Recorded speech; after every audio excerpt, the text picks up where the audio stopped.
గొప్పవారి గోత్రాలు పెరుమాళ్ళ కెరుక అనేటటువంటి సామెత.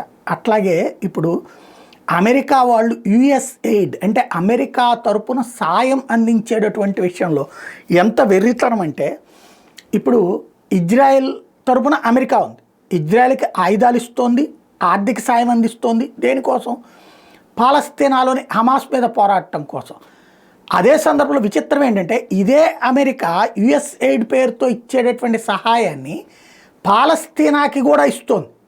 అంటే ఇజ్రాయెల్కి ఏమో నేరుగా ప్రభుత్వపు లెక్కల నుంచి ఇస్తూ, పాలస్తీనాకేమో యుఎస్ ఎయిడ్ నుంచి ఇస్తోంది. ఈ డబ్బులుతో $330 మిలియన్ బేస్ చేసుకుని $310 మిలియన్ 2010 సంవత్సరంలో గిఫ్ట్గా ఇస్తే, ఆ డబ్బులు తీసుకుని పాలస్తీనా ఏం చేస్తుందో తెలుసా? దేనికోసం ఇచ్చిందో తెలుసా? అమెరికా అక్కడ సిమెంట్ ఫ్యాక్టరీలు పెట్టుకుని ఉపాధి అవకాశాలు వస్తాయి. కరెక్టే, పాలస్తీనాలో సిమెంట్ ఫ్యాక్టరీ పెట్టుకుని ఉపాధి అవకాశాలు అక్కడ వాళ్ళు బాగుపడడానికి మంచి ఉద్దేశంతో ఇచ్చింది. వాళ్ళు ఏం చేశారు? ఈ డబ్బులు తీసుకుని ఆ సిమెంట్ ఎవడు కొంటాడు? వాడి దగ్గర పాలస్తీనాలో కట్టుకునేవాళ్ళు లేడు, అవతల పక్కన ఇజ్రాయెల్లో వాళ్ళకి ఆల్రెడీ సిమెంట్ ఉంటుంది, వీళ్ళది కొనుక్కోరు. కాబట్టి ఏం చేశారు?